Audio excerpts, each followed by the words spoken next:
నమస్తే. ఇవాళ మన స్టూడియోలో ప్రముఖ ఆధ్యాత్మికవేత్త, జ్యోతిష్య పండితులు జయేష్ శర్మ గారు మనతో ఉన్నారు. గురుగారితో మాట్లాడదాం. గురుగారు నమస్కారం. నమస్కారం.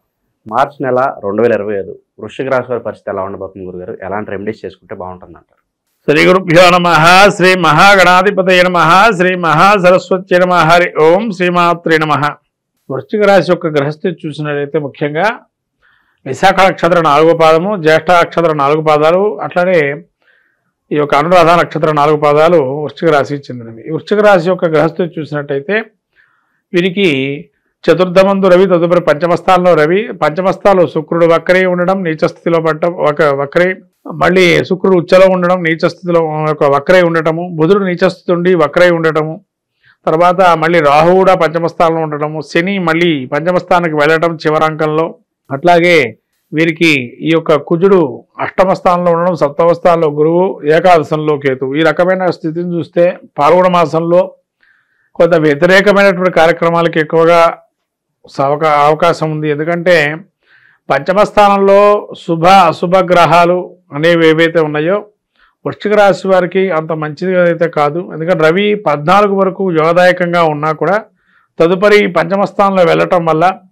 ఈ శుక్రుడు, బుధుడు, రాహువు, రవి ఈ రకమైనటువంటి అర్ధాష్టమ శని ఏదైతే ఉందో ఒక యోగదాయకంగా మంచిది ఒక సూచన వీళ్ళకి ఇచ్చేళ్తారు.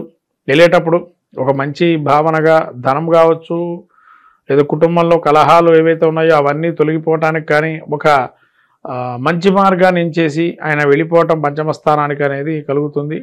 అర్ధాష్టమ శని యోగదాయకంగా ఉంది కాబట్టి వృశ్చిక రాశి వారికి వెళ్ళేటప్పుడు మంచి చేస్తాడు అని అంటూ ఉంటాం.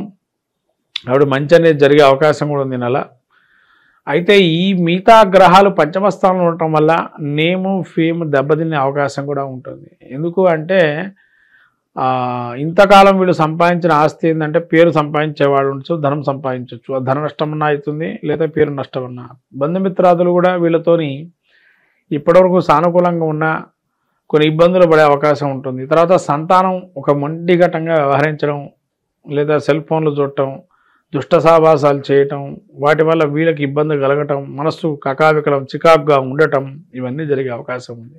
ఇక సప్తమ స్థానంలో గురువు ఉండడం వల్ల ఒక మంచి స్థైన స్థితి ఇంకా ఏర్పడుతుంది. ఎందుకంటే ఓ మంచి ఆలోచనతో ఉంటారు, మంచే జరగాలని యోచిస్తున్నారు కాబట్టి అక్కడి వరకు ఓకే, ఆ మంచి ఆలోచన కలగటం అనేది. అష్టమంలో వీళ్ళకి కుజుడు వక్రే ఉన్నాడు కాబట్టి కొంతవరకు రక్త సంబంధించి కానీ, భుజాలకు సంబంధించి కానీ, స్పైన్కి సంబంధించిన ప్రాబ్లమ్స్ ఉంటాయి, అవి జాగ్రత్తగా చూసుకోవాలి ఆరోగ్యరీత్యా. తర్వాత కేతు వీళ్ళకి ఏకాదశంలో ఉండటం వల్ల సజ్జన సాంగత్యం కానీ, కథాశ్రవణం కానీ, తీర్థక్షేత్ర దర్శనాలు కానీ, యాత్ర దర్శనాలు చేసుకోవడం అనేది మంచిది. ఈ రకంగా వృశ్చిక రాశి వారికి కొన్ని అవరోధాలు, అశాంతి వాతావరణం, విచారణ ఇవన్నీ ఉన్నా కానీ, కుటుంబంలో కూడా వీళ్ళని ఇబ్బందులు పెట్టినా కానీ ఇవన్నీ కూడా సానుకూలంగా జరగటానికి ఇలా క్షేత్ర దర్శనాలు, తీర్థ స్నానాలు, పుణ్యాశ్రవణ కథ శ్రవణం వినటము ఇవన్నీ చేయటం వల్ల మంచి జరుగుతుంది. తర్వాత విద్యార్థులకి మంచి యోగదాయకంగా ఉంది. విద్యలో రాణింపు అనేది బాగా ఉంది. తర్వాత రాజకీయ నాయకులుగా ఎవరైతే ఉన్నారో వాళ్ళు క్రియాశీలకంగా కొంత మెరుగైన ఫలితాలు పొందుతారు.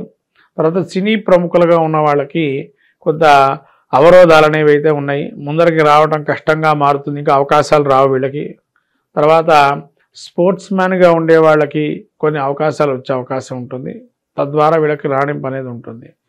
స్పోర్ట్స్ మ్యాన్ కానీ వ్యాపారంలో ఉండేటువంటి వారికి కొంత పోటీతత్వం ఏర్పడుతుంది, దాన్ని ఎదుర్కొనే అవకాశం ఎలా మనం అనేది ఆచరిస్తుంటారు. ఖచ్చితంగా వీళ్ళు దాని నుంచి కూడా బయటపడతారు. గురువు యోగదాయకంగా ఉన్నాడు కాబట్టి వ్యాపారంలో కొన్ని మెలకువలు నేర్చుకోవటం, తద్వారా అవతల మనిషి ఎలా వ్యాపారం చేస్తున్నాడు, ఎలా మాట్లాడాలనేది ఇంకా మనం అంతవరకు రాణింపు రావాలని ఆలోచిస్తూ ముందుకెళ్తుంటాడు. ఇక వైవాహిక జీవితం ఎలా ఉండబోతుంది గురుగారు? వైవాహిక జీవితం బాగుంది. గురువు పంచమంలో ఉన్నాడు, కాకపోతే మొత్తం వీళ్ళ చికాకంతా సంతానంతోనే ఉంటుంది తప్ప వేరే దేని మీద ఉండదు. పెళ్ళిళ్ళు కావచ్చు, గృహప్రవేశాలు కావచ్చు, ఇలా శుభకార్యాలు జరగడానికి, గృహారంభ గృహ ప్రవేశాదులకి మంచి యోగదాయకంగా ఉంటుంది.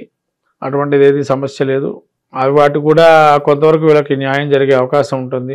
ఎవరన్నా సహాయం చేయటం, తద్వారా ముందరకు వెళ్ళటం, లేదా ఎప్పటి నుంచో వీళ్ళు గృహారంభం చేయకుండా లేదా గృహప్రవేశం చేయకుండా ఉండేటువంటి వారు ఎవరైతే ఉన్నారో వాళ్ళకి యోగదాయకంగా ఉంటుంది. కోర్టు వ్యవహారాలు, భూ కబ్జాలకు గురైన వాళ్ళు, పోలీస్ స్టేషన్ చుట్టూ తిరిగే వాళ్ళు, వీళ్ళకి ఎలా ఉండబోతుంది? ఈ భూమికి సంబంధించిన వ్యవహారాలు అయితే వీళ్ళకి ప్రతికూలంగానే ఉంది. ఇంకా ఎందుకంటే ఈ కోర్టు లిటిగేషన్స్ అవకాశం అయితే తీరే అవకాశం లేదు. కానీ ఏంటంటే శని దీర్ఘకాలిక సమస్యల పరిష్కారం చేస్తాడు కాబట్టి ఆస్తులకి తగాదాలు ఉండేటువంటి వారు ఎవరైతే ఉంటారో వాళ్ళకైతే రిలీఫ్ ఉంటుంది. ఇది మీరు తీసుకోండి, ఈ భాగం మాకు అని ఒక సమస్య పరిష్కారానికి వస్తుంటుంది. ఆర్థిక స్థితిగతులు ఎలా ఉండబోతున్నాయి గురుగారు? ఆర్థిక స్థితిగతులు చూస్తే ఆర్థికంగా కొద్దిగా మిశ్రమ ఫలితాలే ఉన్నాయి. ఎందుకంటే అవరోధాలు అనేవి ఉన్నాయి కాబట్టి అవి ఎదుర్చుకుంటూ రావాలి కాబట్టి మిశ్రమ ఫలితాలే గోచరిస్తున్నాయి.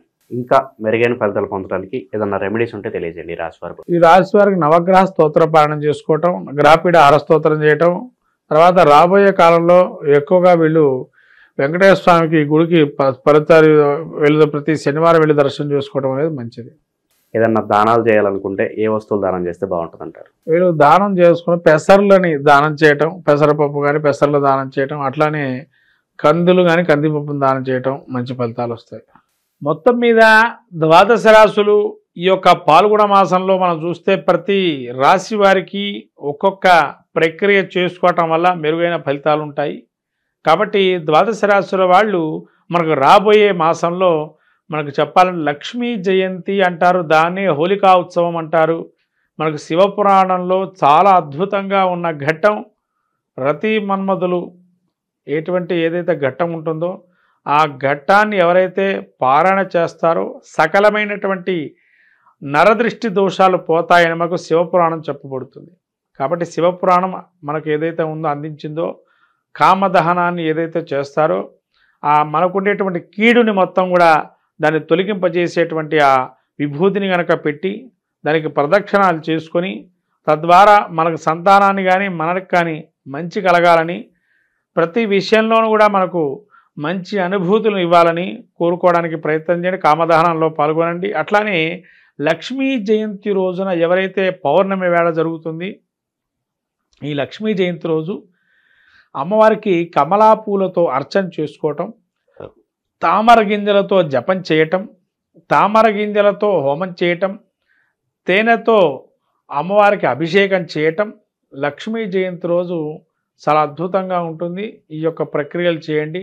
ఇంకా పాల్గొన మాసంలో నరసింహ క్షేత్రాలు దర్శనం చేసుకోవటం వల్ల స్వామివారి తిరునక్షత్రంగా చెప్పబడింది కాబట్టి ఈ నరసింహస్వామికి ప్రత్యేకంగా ఈ పాల్గొన మాసంలో అద్భుతంగా బ్రహ్మోత్సవాలు అనేక రకాలుగా జరుగుతుంటే ప్రతి ప్రసిద్ధ క్షేత్రాల్లో ఆ క్షేత్ర దర్శనం చేసుకొని సాక్షాత్తు లక్ష్మీనారాయణ స్వరూపమైన నృసింహస్వామి యొక్క అనుగ్రహాన్ని పొంది సకల విజయాలు సాధించడానికి ప్రయత్నం చేయండి ద్వాదశ రాశుల వారు. శ్రీమాత్రే నమః.